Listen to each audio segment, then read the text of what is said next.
You guys don't know this. Away from the screen, massive hat guy. Oh, yeah? Yeah. I have a ton of hats. I love hats. Regularly. Do you have hats? Like, I have certain hats where I'm like, this hat I can go forwards and backwards. This hat I can only go backwards. This hat I can only go forwards. Yeah, right? no doubt. There's definitely those on the list. 1,000%. You should see my hat collection. It's crazy. I'm like, yeah, it's definitely. These can only go this direction. These can only go here. Do you like the official Major League Baseball fitted hat? I do, because I play baseball. I'm a big, like, what's it called? 5950? Yeah, dude, I have to get a fresh one every year. I have to get a fresh Phillies hat every year. Yeah. It's like the start of my baseball year. Yeah. I had a Black Rangers one I used to wear all the time. Ooh.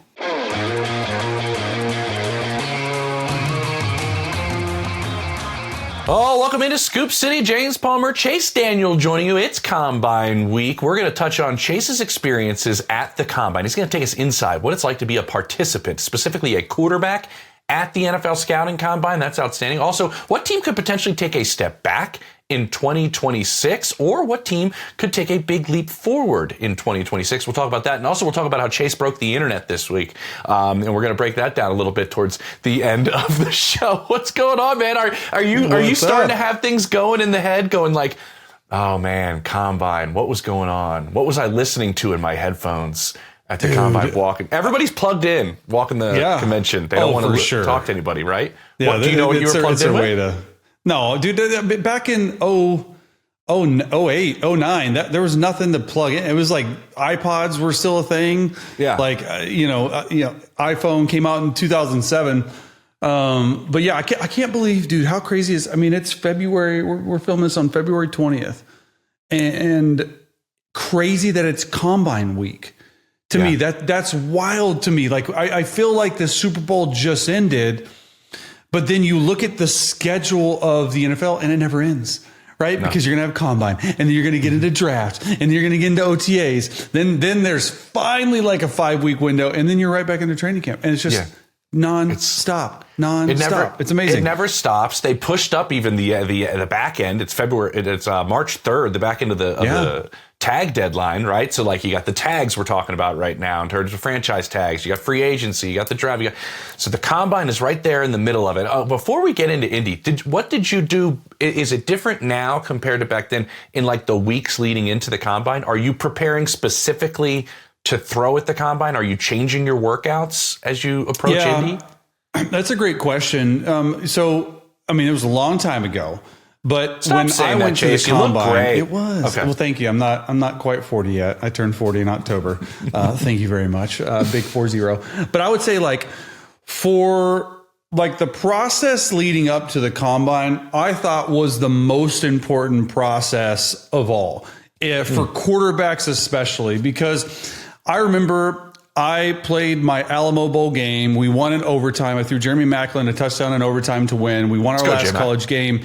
And then all of a sudden, it's like you get a week off. I remember my dad coming up to Missouri. He's moving us all back. We're coming home. We're driving home down Interstate 35. We went through Kansas City and went straight down to Dallas. And all of a sudden, you're there. And it's like, all right, where are you going to go train? Right? There's this whole thing of like, where are you going to train?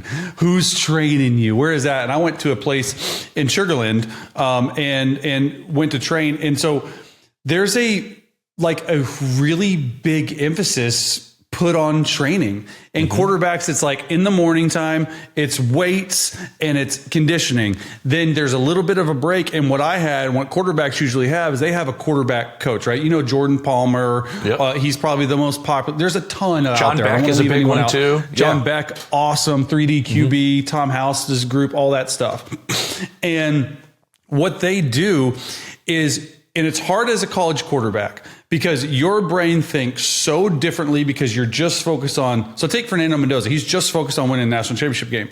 He's got to go completely forget an offense that he learned, and it's not even the same language. So what these guys, what these quarterback coaches are doing, not only are they putting Fernando Mendoza under center every single rep that he does because he was like in shotgun 98% of the time. It's like you're working on footwork, you're working on drops, you're working on hot reads, you're working on the board. And that's specifically, I think the biggest thing that a lot of people don't realize is like, yeah, you're going through throwing workouts in the afternoon, but then it's literally like the coach is up there and they're reteaching you as quarterbacks how to get up onto literally a whiteboard and draw up plays. Because what these teams do is that they'll go in and they'll be like, hey, draw up double right, 2-jet, I'll go. And they want you to be so ready to, in front of the entire group, everyone's seen the pictures and everything. They want you to be able to see everything and install the play, and you better hit every single coverage. And that means like, here's what you do versus 2 high. Here's the route concept for single high. And man, here's what I'm thinking. They literally want you to install a play. And so that's a big part of it, at least when I was there. I think it's around the same thing. I would say college quarterbacks are a little bit smarter in terms of pre-snap and post-snap reads, but there's a lot that goes on just pre-combine training to get ready because, yeah, look, everyone understands you're out there in your underwear, you're running a 40, you're throwing, everyone understands. Okay, that's the easy part. What a lot of people don't understand is the other part, and that's probably the most taxing mentally on these guys. Yeah, that's those meetings that you have with these teams. Now, to tell everybody at home, it varies by player, right, Chase? Like, you could look at somebody, like, let's use Garrett Nussmeier as an example. He goes and was he the MVP of Senior Bowl, I think? Yeah. And he goes out there and has a great Senior Bowl week. It was funny. Bruce Feldman was on this show on Wednesday, I think it was, or Thursday. Love Bruce. Right? And Bruce is great. And Bruce was saying he's known how to handle these interviews, these interactions since 8th grade, right? Dad's a coach, obviously knows everything about it. And so my point is, he probably talked to so many teams Senior Bowl week. This Combine week is maybe a layup for him because it's the second time around with some of these. For sure. But let's break it down on the part you're talking about, because a lot of people don't know these vary so much by team about what your meeting as a quarterback is like. I remember I've talked to an offense coordinator before who's been like, oh, my goal is to get under the guy's skin. Like, the goal in this short period of time is to see if I can get a rise out of him, see if I can bother him, and see how he reacts to it. And then the player leaves and they all laugh. Like, did you see what he did? And I'm like, oh my God, you're wrecking these kids mentally. How different were those meetings from team to team? Because some of them ask you to relive something that you had during your career and all these other aspects of it. That's a great point, and it is different. And I would say there's 2 types of interviews that a lot of people don't probably realize.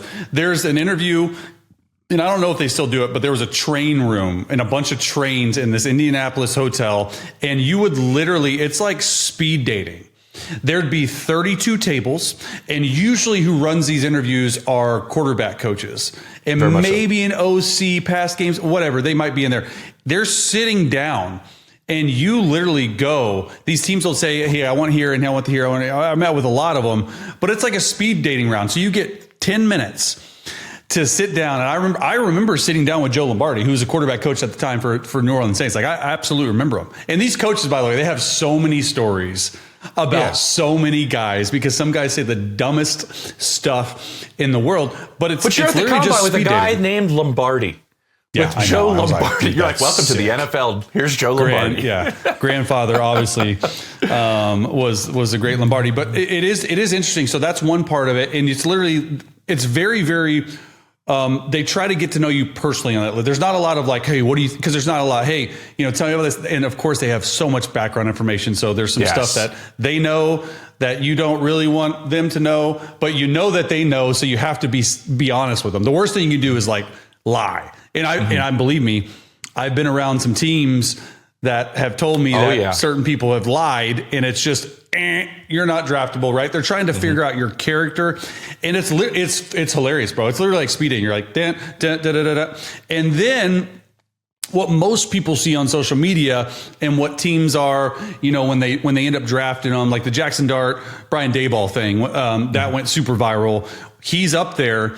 And sometimes the head coach, if it's offensive head coach, runs it, but there's 15 people in a room and you're sitting here, and it differs on team to team.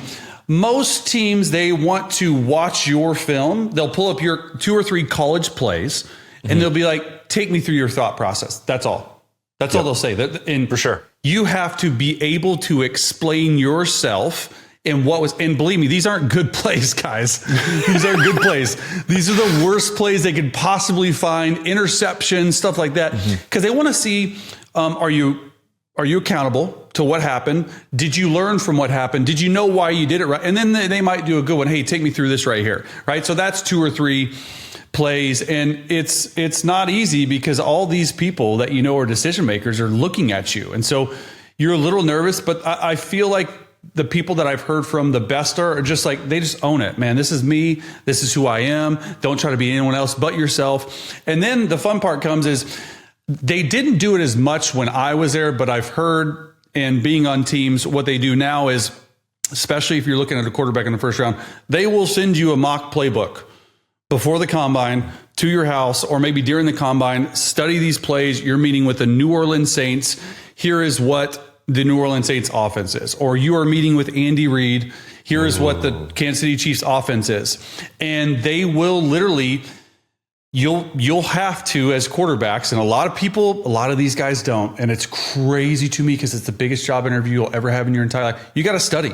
You got to look at the playbook. You got to memorize it, and you got to understand it. And so Andy Reid will come up and be like, or Sean Payton will come up and be like, hey, gun double right, 2-jet Y fluty X shallow cross. Okay. You better be able to draw it. And when I say like every single aspect of it is graded, like I'm talking like, how's your penmanship? How's your penmanship on the whiteboard? Okay. Extra credit if you draw a square for the center and then circles for the guards. And then if you label it correctly, and then do you put the splits that are correct?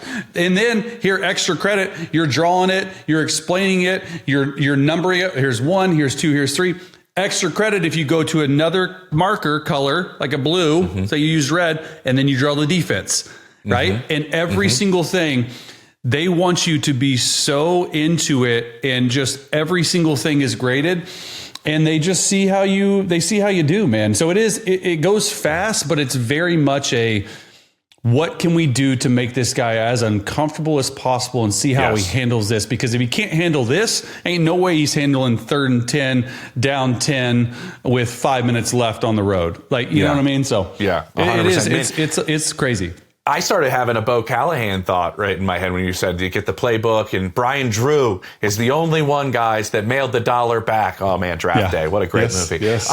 Listen, I think you're exactly right. The uncomfortable, nature of these meetings is on purpose. The bad plays that they show are on purpose. And I think that's, if we tie this into what's happening right now, I think that's one of the biggest traits you mentioned to me about Fernando Mendoza is like the ability to bounce back, the ability to recover after things don't go right. That's what they're looking at in a lot of these meetings. All right, let's get to the field here, Chase. So many quarterbacks now are opting not to throw at the combine. They just want to throw in the comfortable atmosphere of their pro day. And from a coach's perspective, which is these are the guys that I talk to during draft time all the time about, hey, I specifically always want to talk to the quarterback coaches because there's a lot of them that love to be on the field during the combine, right? They want to stand behind the quarterbacks. They want to watch. For everybody at home, the reason they want to do that, right, Chase, is because this is their only opportunity to see this guy go, then this guy go, then this guy go, then this guy go. Comparison. The reason for that is you can quickly compare. Ball out of his hand, release, everything. When you see one after another in the same group, coaches love it. They can immediately see with the eye test how different each guy looks. And so what was it like throwing at the combine? Is there a nerves aspect of it? Because it's not real football, right? It's like you're in not shorts. Real football at all. You're out there, and like it's almost like I feel like you tense. You're like, I got to go out and just play. Think about like I'm throwing before practice. I don't know. What is the thought process out there? I mean, it and is they're very not guys that you throw nerve-wracking. to either. That's the other That's thing. what I was going to say. I think the hardest part is you've never thrown, because you're throwing to combine receiver, so there can be one guy from every college that you've never thrown to in your entire life, and you're supposed to throw an out route at 10 yards, but oh wait, this guy broke it at 8, this guy broke it at 12, you're supposed to go 5 no hitch with a throw. It's very difficult. That's why I would say that the throwing part of the combine is so dumb. I think it is. I do not think it should be used. I don't think, and I've talked to many coaches. Yes, it allows you to see the ball come off of their hands. It is the dumbest thing. And quite honestly, a lot of teams put no stock in it. Like there might be, here's my thing. You can't, and I don't care what anyone coach says. You can't move up in the draft and you can't move down in the draft based on 10 throws that you're going under center. They want you to back out still sometimes, throwing to your left. I don't think that matters at all. So I think throwing at the combine is completely dumb. I think that it could only hurt you, maybe. And then if you're doing that, why not go at your pro day? If someone's really interested in you, then do it. And then I know what people are going to say. Well, you're not a competitor. You don't want to go out there and throw. And that's such a crock of crap, dude. No. Like, look. I threw because I had an undrafted grade and I wanted to do it and I completed every pass. Were they perfect throws? No, but it still is a way for these coaches, I guess, to see you under center because they work a lot under center in play action. I do think you have an opportunity if you're not at the top of the draft to possibly help yourself. I think you want to compete in every opportunity you have to try to help yourself if your grade is somewhat lower. If you're not at the Senior Bowl or if you're not at that, then for sure, like a Diego Pavia, 5'9", like if he comes out there and he like lights it up in terms of not necessarily actually, but like, man, the ball comes out of his arm, like different for sure. But like my thought is like, you can only really, I don't know. I've lived both ends of it. And as a quarterback, because let's take you inside from a quarterback's perspective, like you were, that was just my analyst perspective. You work 3 months for 12 throws. And of course you're going to tense up. Of course you're going to tighten up. Of course you're going to think like, oh my gosh, like I've never thrown to that Iowa receiver. Yeah. Like, how do I know his angle? There's so many variables that are tough. But like you said, I mean, the best thing is to go out there and compete. I just think right now as an analyst, I think it's stupid. But the funny part is, Jason, I just thought of this too. How many guys have we just talked about because of one throw that happened, even if it was in the setting of their pro day? The Zach Wilson throw stands out in my mind, right? Everybody, they're rolling, and then it crosses by. And so I was like, did this throw just make him the number 2 pick? Like, that's insane to me, whether that happens at the combine or the pro day. It almost makes you question the evaluation process just a little bit as well. Yeah. If that carries so much stock. The same thing could be said for a 40 at the combine this week, where in specific positions, oh my God, that guy just jumps up because of a 40 that he'll never run again after the combine. Yeah. And it's not in pads or in underwear. They're going to be, but I would say the number one thing like at the combine that I think matters the most, I think is the 40. Like I do think it's like the safety from Oregon is like super tall. He's going to run an extremely fast 40. Yeah. Like that stuff matters. But yeah, I just think like the combine in general, it is like, I'm talking about it from a player. It is 90% all mental and emotional and meeting with guys. I mean, bro, they make you, and it's the dumbest thing ever. And I was prepared for it. So I know that they make you get up one morning at like 4:30 a.m. for a drug test just to make you get up and see how you're going to handle it. Like they put you in bad position, and it's part of the deal, right? It's part, but being so far removed, I'm like, okay, let's cut it. But it is true. Like it's funny you brought that up, and we'll say this when we're talking about quarterback pro days, and Chase and I are going to break them down a lot here on Scoop City. So make sure you keep an eye out and like and subscribe to make sure that you can catch all of that. I mean, guys, look at. Does he help the ball boy put the balls away? How does he interact with everybody who gives him water? Like those things are all being looked at. Yes. At the Malik Willis story where he's given a homeless guy, like that is like all the small things like that. Like are evaluated. Do you clean up? Do you help clean up? Like do you pick up your trash? And it sounds crazy, but it's really not because you're paying this 22-year-old, 21-year-old multiple millions of dollars a year. You want to make sure everything fits. Yeah. The group of people that work with you, specifically in your pro day, I remember talking to a head coach about this once where he was like, you know what was odd to me? The quarterback at the pro day, Chase, didn't know anybody's name or call them by name who was working with him, right? You know, it's like, what would those staff members be called on a college staff? Those are like grad assistants or a variety of different roles you can play. Equipment guys, interns. Yeah. And he's just, hey, you, like, you don't interact with these people on a daily basis for the entire season? Not good. Not good look. Everything's getting evaluated. It's unbelievable again. We're going to have everything about the combine throughout the whole week, and after it about everything we hear. My fun times is away from the field anyways, Chase. I want to hear what's going on in the league. I want to buy a guy a soda and find out what's going on. It's a rumor mill. People are ready to talk. It's wonderful. And we're going to get into 2026 as these teams try to change their rosters for 2026 coming up in Scoop City. How about a team that we're going to see bounce back in 2026? And Chase and I are each going to pick a team that we think may take a step back in 2026. Stay tuned for that, Scoop City. All right, welcome back to Scoop City. James Palmer, Chase Daniel with you, and we're going to each mention a team, Chase, that is, in our eyes, going to maybe make a bounce back in 2026 after 2025. I have an idea of where you may go, but I'm curious. Do you? Of what team you think is going to make a bounce back in 2026? Yeah. Well, there's a team that has the greatest player in the game right now. Say ever? That didn't. Well, not yet. Is there a chance? Greatest play. There is absolutely a chance. Yes, 100%. What? Heck yeah, 100%. There's a chance. And that person is Patrick Mahomes, and that team is the Kansas City Chiefs. Look, I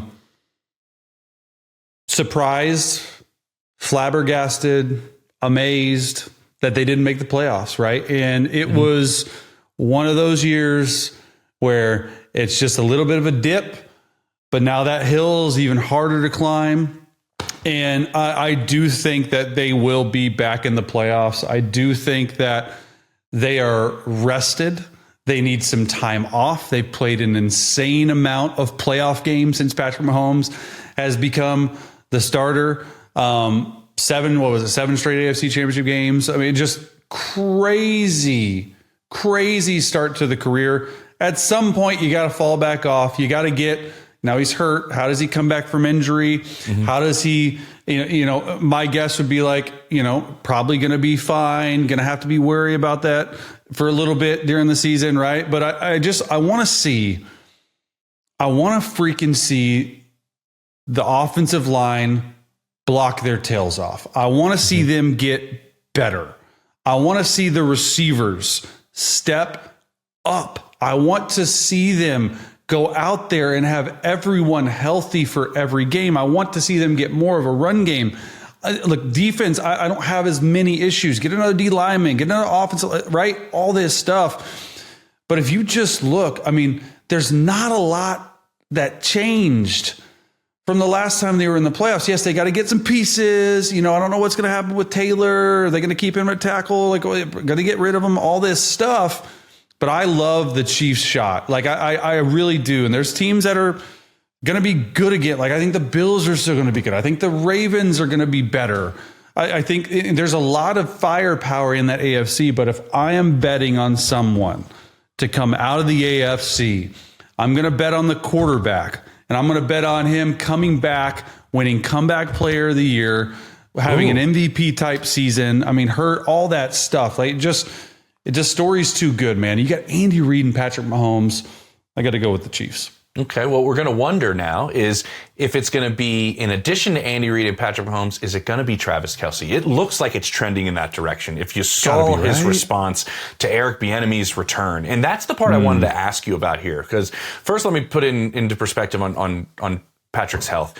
It was not just the ACL, it's the LCL. Now, he had the surgery done immediately, which is kind of rare, but it was like a day or two after. He wanted it done. He wanted to get done. He goes down to Dallas who is the LCL specialist, as well as with ACLs, but LCL specialist for sure down there in Dallas. And my understanding is he'll miss pretty much the offseason, a good chunk of training camp. The LCL does complicate an ACL recovery for some sense.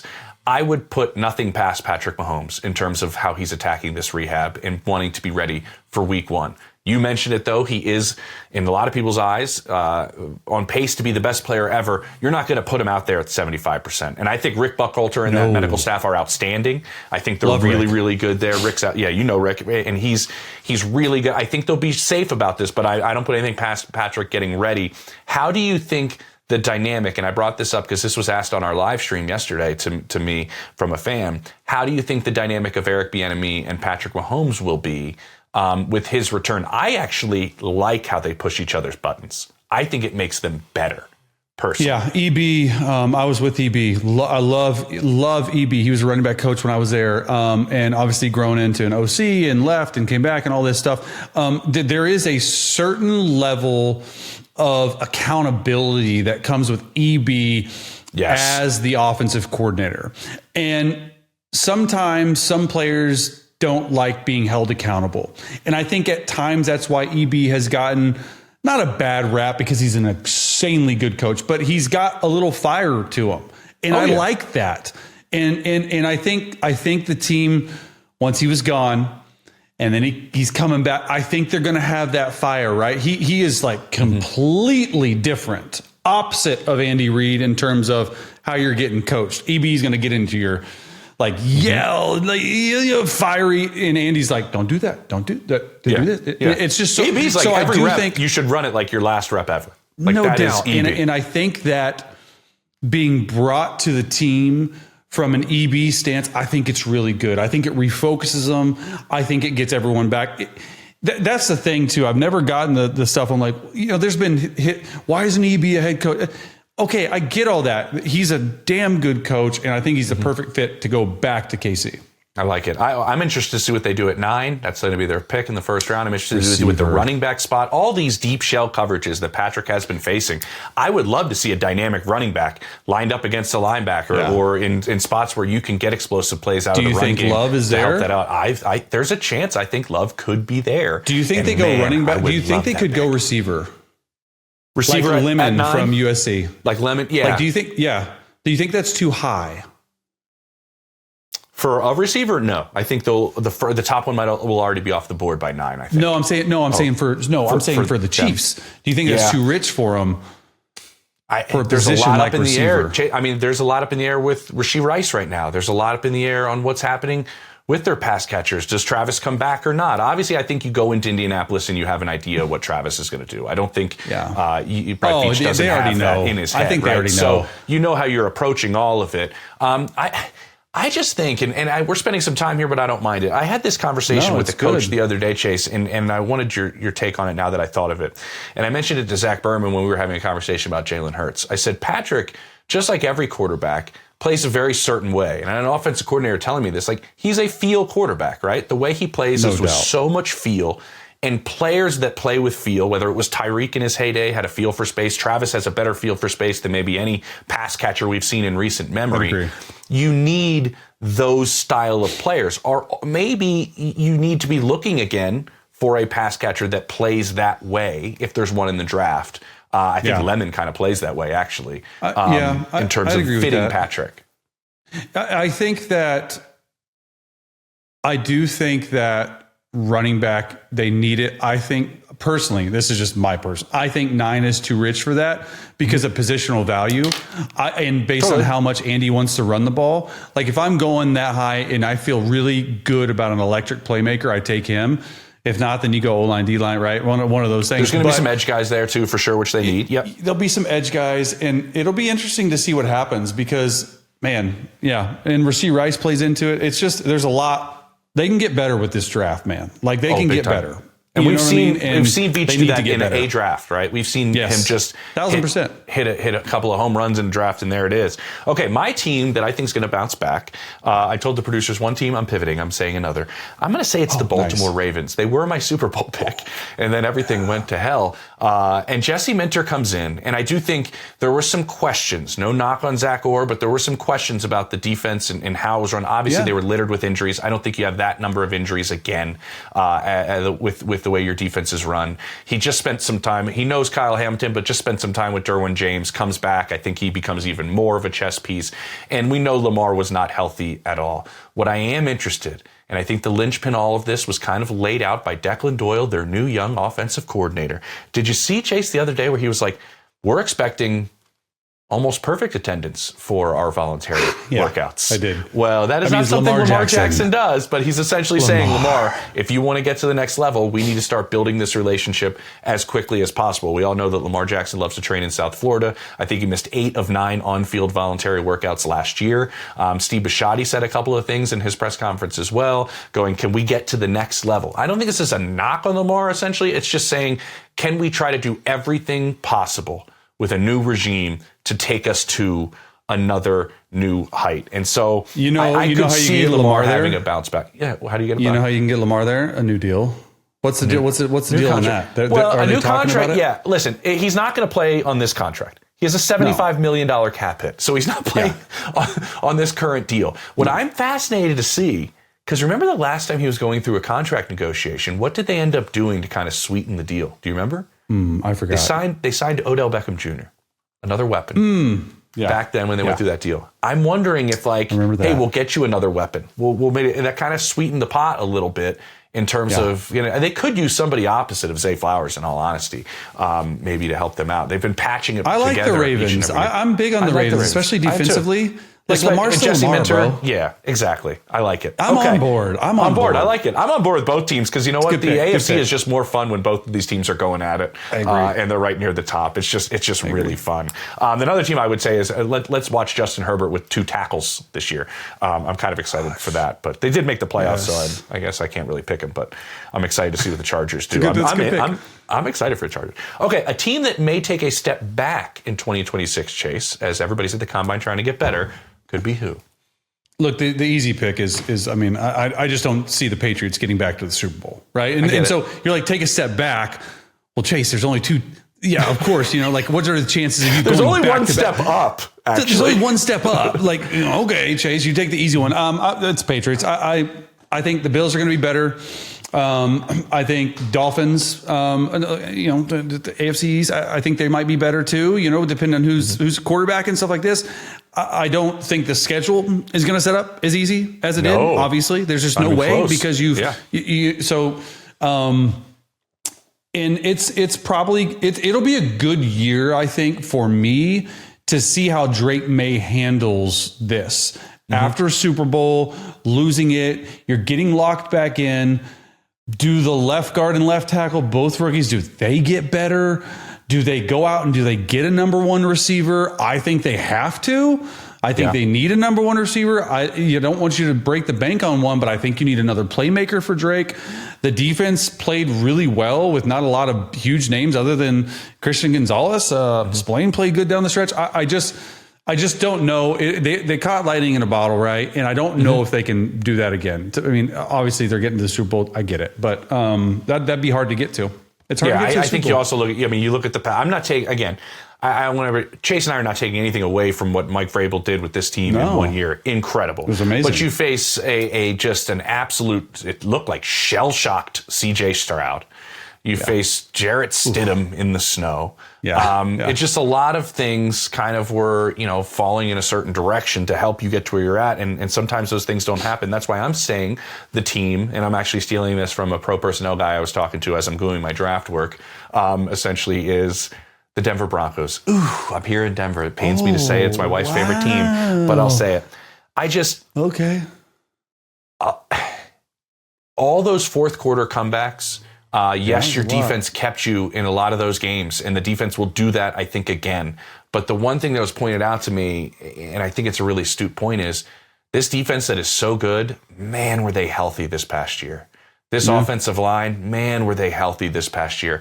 And you know the way, Chase, that pendulum can swing from year to year just in terms of luck, in all honesty, in terms of how healthy you can be. And I think some of those breaks in the fourth quarter late where Bo Nix has this unbelievable magic, I think he'll continue to have that through his career.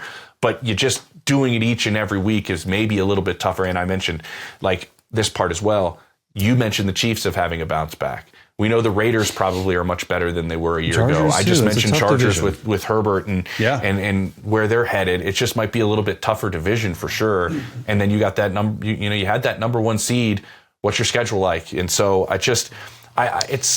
this was this Pro Personnel's guy's pick where he goes, I just don't know if they can replicate that again. I think they're a good team. He's like, I really do think they're a good team. Yeah, that's a good pick. I mean, way to go, Chase and James. Way to go on a limb here. Super Bowl and AFC Championship teams. Yeah, of course they're not going to be back. Like, what? You know how hard it is to get back? Way to go, Chase. Nice analyst. Yeah, it is hard to get back. But it is interesting to try to look at seeing where these teams go, because that's the goal. You don't want to take that step back. How can you keep it going? I think EB entering the Chiefs building is actually a really, really poignant move by Brett Veach and Andy Reid about where they were this past year and getting them back to a certain direction next year. And then everybody from Sean Payton to Mike Vrabel, we know these guys are master motivators. I think what happens at the combine and free agency as well, Chase, you got to better your roster. You can't go put the same team back out there. So before we head break, you mentioned it for the Patriots. If with the Broncos, because you know them well, what is an addition you would like to see happen to make sure they don't take this step back to that roster? Oh man, it's got to be receiver. It's got to be receiver, like a weapon and maybe a tight end, even a receiver, like one of these guys that are like your dude. You know, when you need, and I just overall they got to have a weapon. I mean, I don't care how it gets there. I think the line's great. I think the defense is great. I think the run game's fine. You know, RJ Harvey coming on, you're going to get more of a. But they got to have a weapon. Bo's got to have a guy. Yeah, a guy. That's big from a quarterback's perspective, right? It's 3rd and 7, and the entire stadium knows you're going to where am I player going? X. And I can still get it. Yeah, and you can still exactly. That's everything. All right, Chase broke the internet this week, guys, and we're gonna break that down next on Scoop City. All right, welcome back to Scoop City. James Palmer, Chase Daniel with you. 2 very fashionable looking men, I have to say, Chase, because you sent a little something out. And you had a post where you kind of circled something or squared it. How did this go down? They set it up for everybody. Yeah, because this happened to you, not me. It happened to me. And solidarity, wearing the backwards hat. I'm a backwards hat guy. I'm a hat guy. I like my hat backwards. I wear my hat backwards. I'm 39 years old, and I proudly wear my hat backwards. However, there are some people on the internet that think there is an age limit to wearing your hat backwards. And some on the internet, a la Colin Coward, think that you should never wear a backwards hat. However, on our Scoop City page, of all people, not going to say his name, but you're going to show it and it'll say his name in there because I want you to be called out for this. Should we blur out his name? I think it's absolutely ridiculous. I'm allowed to wear a hat backwards, sideways, forward, sideways, backwards, until I'm dead. It doesn't matter. And so, who knows? You might get buried in a backwards hat. I probably will. And I like backwards hats, and that's that. So stop commenting on backwards hats. This thing I did when you first posted it, I was like, well, first off, I was like, who is this clown? Like, why do you even care? Secondly, I was like, troll. As like a day or two goes by, I'm like, the people that are jumping in here, it was just snowballing. Yeah. And like, so one guy posted, he's like, solidarity. I click it, he's got like millions of followers. I forget who that was. He's like a workout guy or something, like a professional bodybuilder. And he was like, solidarity with the backwards hat. Like, I was like, oh my God, I didn't know this was so poignant. This is like when that dress was out there and everybody had to pick which color it was and didn't know what color the dress was. It was like that. I didn't know everybody was so heated. I would say that there was like 300 comments on my act. They got over like 100,000 views. And most of those people, so there's I went to the University of Missouri. I heard. And a great journalism school. One of the best, if not the best in the country. And there's this thing that is called the Mizzou Mafia. And the Mizzou Mafia is an online clique of people that love Mizzou or went to Mizzou journalism, and it's like a ton of people. And when I can get the Mizzou Mafia behind a troll or a clown that's been trolling, and that's a lot of what that you saw was that. Like they run deep. Run deep, and it was I'd like 99% of the comments were like, get off this guy. Like, this guy's an idiot. Like, why are you worried about a backwards hat? Yeah, I don't get it either. And also, like, I think I respect the game. I think I got a pretty decent salad up top. And on the weekends, we're rocking a backwards hat all the time. Dude, yeah. I'm older than you. I mean, just by a smidge. Let's just say by a smidge. But there's no age on it, man. There's no age on a backwards hat. Yeah. End of story. Game over. Funny. And you know what? I might wear a backwards hat all weekend at the combine. I might wear it the whole week at the combine. You should. You should. I'll put a little badge on my arm. Like, you look younger. Yeah. That's not what you should have said about the backwards hat. Then people now are going to accuse you of going, oh, no, Chase, what, are you trying to look younger? Oh, God. Yeah. Screw you and your ages, guys. Everybody wears a hat. If I'm going to a baseball game, I'm wearing a backwards hat always. Dude. And it's going to be a Phillies backwards hat. I'm saying it. Yes. Right now. Awesome. I wear it to my kids' football game, baseball game, everywhere. Like, come on. Yeah. I mean, this was pumpkin patch. Yeah, you're wearing a backwards hat. This is fun. This is great. Was it fun to go down memory lane, by the way? Like thinking of old combine days? You brought up some good memories. Yeah, good. It was fun. Well, it led to a good career. All right, Chase, we'll be breaking down some quarterbacks post-combine on Scoop City. See you soon, buddy. Thanks for watching Scoop City. Don't forget to like, subscribe, and feel free to leave a comment. New episodes of Scoop City drop every Monday, Wednesday, and Thursday.